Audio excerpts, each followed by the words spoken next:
Problem 860, lemonade change. So to solve this problem, we need to know one concept, and that's greedy. And I like to think of greedy as knowing how to think, because it's all about knowing how to think optimally. And we'll see this in action with application with regard to this problem.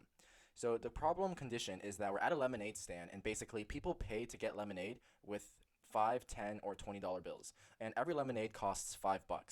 But we just want to make sure, basically, if they were to give us a 10 or 20, we have enough change to basically return what we owe back to the customer. And basically return true if all these customers in line can be refunded with their change, and return false if otherwise. So how do we go about solving this problem? Well, let's just first simulate this example, which the example tells us, right? The first, so we have 5, 5, 5, 10, 20, meaning customer 1 pays for the $5 bill, customer 2 pays for the $5 bill, and etc., etc. For the first customer, they pay $5. So us, we have $5. So this gets eliminated. And what about the second customer? Well, they also pay $5. We owe them nothing, so that's that. The same goes for customer 3. And what about customer 4? Well, customer 4 just paid us $10, meaning we owe them $5. So we have 3 5s, right, as we can see, and I'll circle them. So these are $5 bills. We have 3 $5 bills, and they just gave us a $10 bill.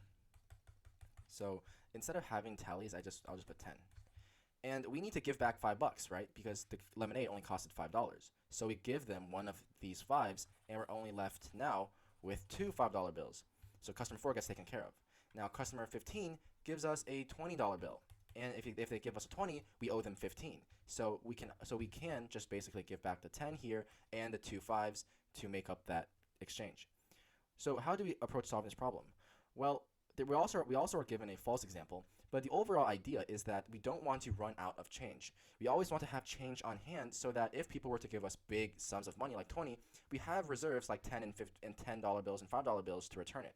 So the idea is to conserve bills because we don't want to use up unnecessary amount of bills. For example, if we owe somebody $15, it's better to return them one $10 bill and one $5 bill rather than give away 3 $5 bills.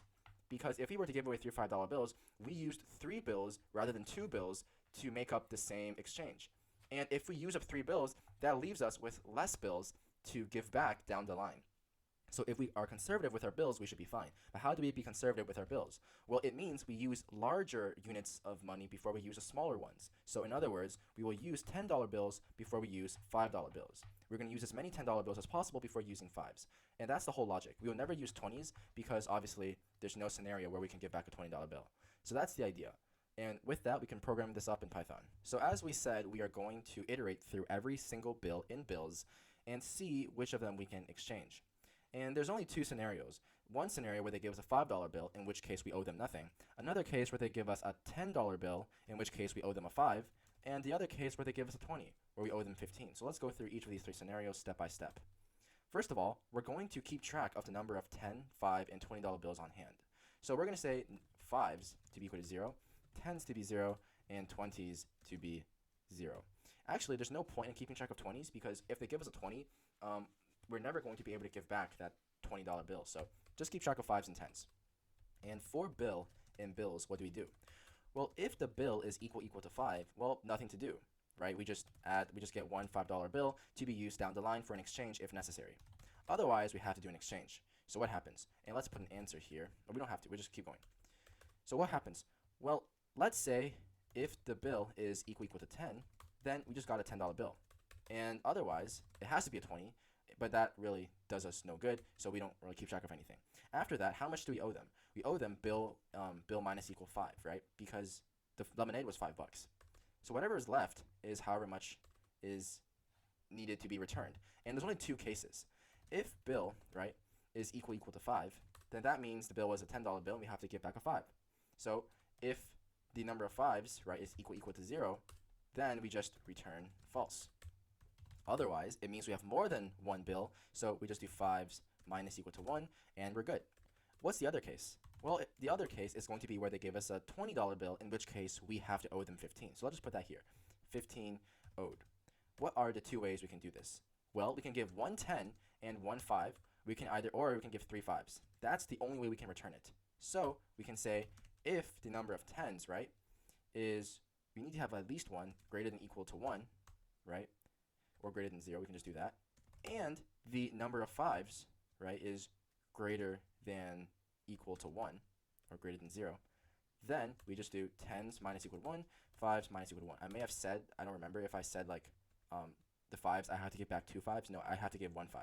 So that's the first case. Or we can give it back by giving 3 $5 bills in the event we don't have any 10s. So L if, right, the number of 5s is greater than equal to 3, then we just do 5s minus equal 3. And that's it. We simply afterwards return true if all this checks out, or return false, or else we just have to return false, right? Because if none of these work, there's no way we can give it back, so return false here. Now we can return false, right? So let's get out the for loop. I shouldn't have used this many spaces, but it doesn't matter. We'll just return true. If all this passes, everything works. So that's the whole idea, and if we run it, this should work, which it does, so let's submit. And it was accepted, so that's the solution.